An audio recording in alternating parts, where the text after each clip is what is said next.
है। वहीं अब बात पंजाब की करेंगे, जहां किसान संगठनों की आज अहम बैठक होनी है और सुबह 11 बजे ये अहम बैठक होगी, जिस पर किसानों से जुड़े मुद्दों पर काफी ज्यादा चर्चाएं की जाएंगी। तो इस वक्त की अहम जानकारी किसानों से जुड़ी हुई है, जहां पर किसान संगठनों की आज अहम बैठक चंडीगढ़ में होने वाली है। देश के अलग अलग राज्यों से किसान संगठन इसमें हिस्सा लेते हुए नजर आने वाले हैं। वही 26 से 27 नवंबर को दिल्ली में होने वाले प्रदर्शन को लेकर के रणनीति जो है वो भी तैयार करी जाएगी। तो हालांकि किसान संगठनों की तरफ से पहले ही ये जानकारी दे दी गई थी कि 18 नवंबर को चंडीगढ़ के अंदर बैठक होगी, जिसमें निर्णय लिया जाएगा कि 26 और 27 नवंबर को दिल्ली में किस तरीके से प्रदर्शन किया जाएगा और दिल्ली कूच किया जाएगा। वही खबर हम आपको बता रहे हैं, क्योंकि 27 और 26 नवंबर को लेकर रणनीति तैयार की जानी है और आज 11 बजे ये बैठक हो रही है किसान भवन में, जिसकी जानकारी इस वक्त हम आप तक पहुंचा रहे हैं। देश के अलग अलग राज्यों से किसान संगठन हिस्सा ले रहे हैं, क्योंकि किसान कह रहे हैं कि जो केंद्र सरकार कानून लेकर आई है या तो उसे रद्द किया जाए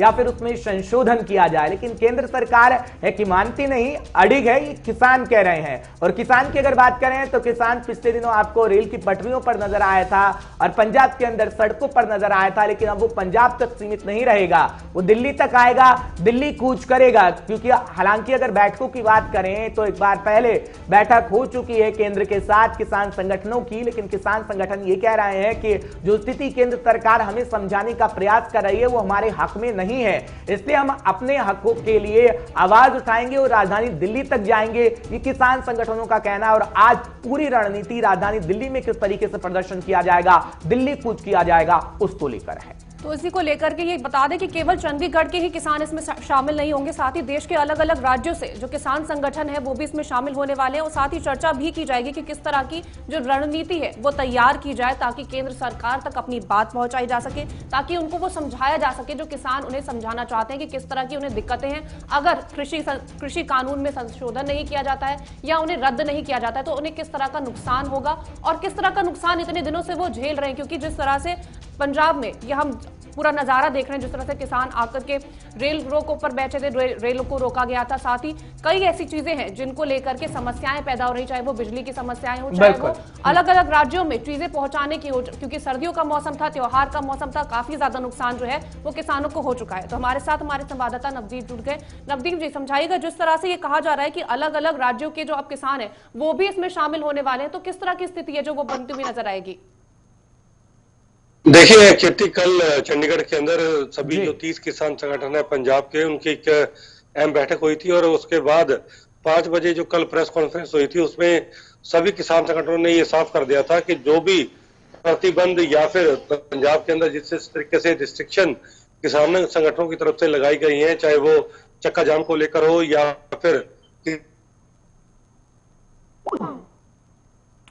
बिल्कुल। तो नवदीप लगातार जानकारी पहुंचा रहे हैं, दोबारा जुड़ेंगे नवदीप, आप तक जानकारी पहुंचाएंगे। फिलहाल नवदीप ये समझाने की कोशिश कर रहे थे कि किस तरीके से अभी बैठक में ये निर्णय किया जा रहा है कि जो दिल्ली कूच किया जाएगा और वहां पर जिस तरीके से जानकारी भी मिल रही है कि देश के अलग अलग किसान संगठन हिस्सा लेंगे, तो आगे स्थितियां कैसे होने वाली है, क्योंकि किसान ये कह रहे हैं कि हम केंद्र सरकार से अपनी बात को मनवा करेंगे। नवदीप एक बार फिर हमारे साथ जुड़ गए हैं। नवदीप, जानकारी दीजिएगा, क्योंकि राजधानी दिल्ली कूच किया जाएगा, सियासी हलकों की तो हम लगातार बातचीत कर रहे हैं, किस तरीके से राजनीति इस पर हो रही है। कैप्टन अमरिंदर सिंह भी राजधानी दिल्ली तक पहुंच गए थे, पर आपको क्या लगता है अब किसान संगठन दिल्ली पहुंच रहे हैं, कूच कर रहे हैं, देश के अलग अलग हिस्सों के किसान होंगे, क्या स्थितियां वैसी बन पाएंगी, क्योंकि किसान भी अड़िग है और केंद्र सरकार भी?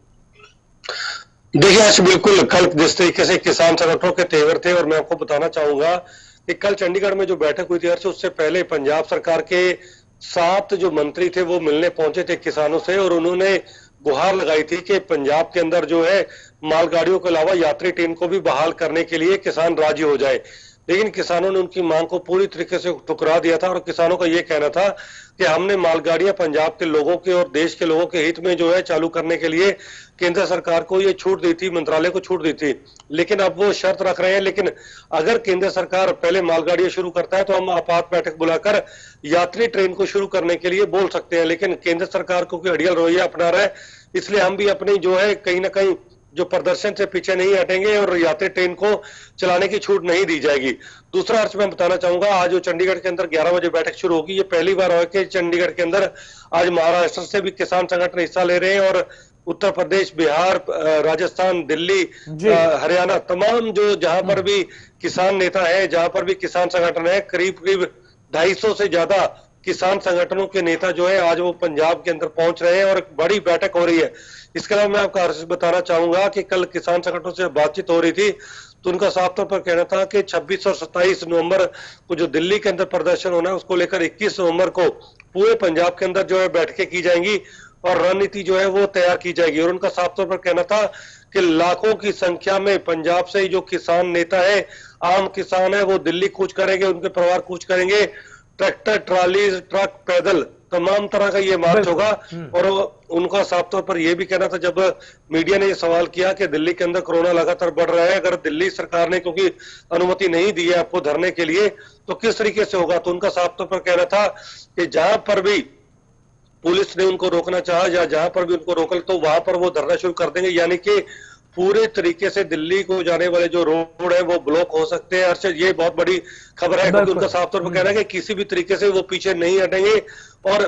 कल जब उनसे ये भी सवाल किया गया कि क्या अगर केंद्र सरकार कानून के अंदर संशोधन करती है तो क्या वो मान जाएंगे, क्या वो पीछे हटेंगे, तो उनका ये कहना था कि अब उनकी मांग जो है वो संशोधन को लेकर नहीं, वो चाहते हैं कि तीनों कानून वापस होने चाहिए। और उनका जो ये लहर है, ये जो संघर्ष की लहर है, सरकार की जब इधर बात हो रही है, जब तरुण चुग को हम सुनते हैं वो कह रहे हैं कि पंजाब के अंदर हम सभी विधानसभा सीटों पर लड़ेंगे, 117 सीटों पर। साथ ही साथ जब उनसे ये सवाल भी पूछा गया कि आप किसानों को समझाने में किस तरीके से प्रयास रहेंगे, तो वो कह रहे हैं कि हम थोड़े दिनों में किसानों को समझाने में प्रयासरत रहेंगे, क्योंकि ये भ्रामक स्थिति फैलाने की कोशिश कांग्रेस की तरफ से की गई, अकाली दल की तरफ से की गई है, लेकिन बीजेपी अब समझाने का प्रयास करे और किसान जल्दी ये समझ जाएंगे, हमारी इनसे सुलह हो जाएगी। आखिर ये कैसे होगी जब बातचीत लगातार हो रही है लेकिन कोई हल निकल नहीं रहा। उधर तरुण चुग ये ऐलान कर चुके हैं कि अब पंजाब में सभी सीटों पर लड़ेंगे और स्थिति को समझा देंगे। कैसे होगा नवदीप, जरा समझाइएगा।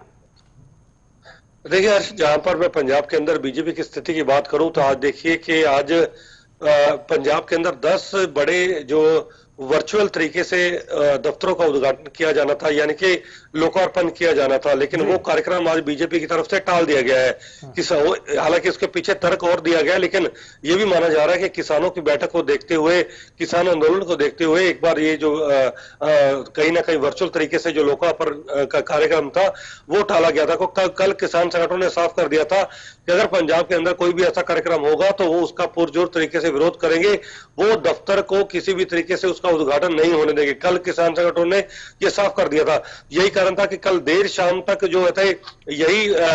मीडिया को मैसेज आ रहे थे कि कल वर्चुअल तरीके से उद्घाटन है, आप 11:30 बजे जो कार्यक्रम तय किया गया उसके कार्यक्रम आपको कवर करिए, लेकिन देर रात को यह सूचना मिल जाती है कि वो तमाम कार्यक्रम जो है वो रद्द कर दिए गए। तो कहीं ना कहीं ये भी है। दूसरा मैं बात करूं कि बीजेपी जो चुनाव लड़ने की बात कर रही है, तो मुझे लगता है शायद पंजाब के अंदर अभी भी बीजेपी दिन में सपने देखने का काम कर रही है। वो कारण ये है कि आज तक बीजेपी ने कभी भी 23 से ज्यादा चुनाव सीटों पर नहीं लड़ा पंजाब के अंदर, और वो भी अकाली दल के समर्थन के साथ पंजाब के अंदर बीजेपी चुनाव होगा बीजेपी का या नहीं होगा, वक्त ही बता पाएगा। आप अपनी नजर बनाए रखिएगा।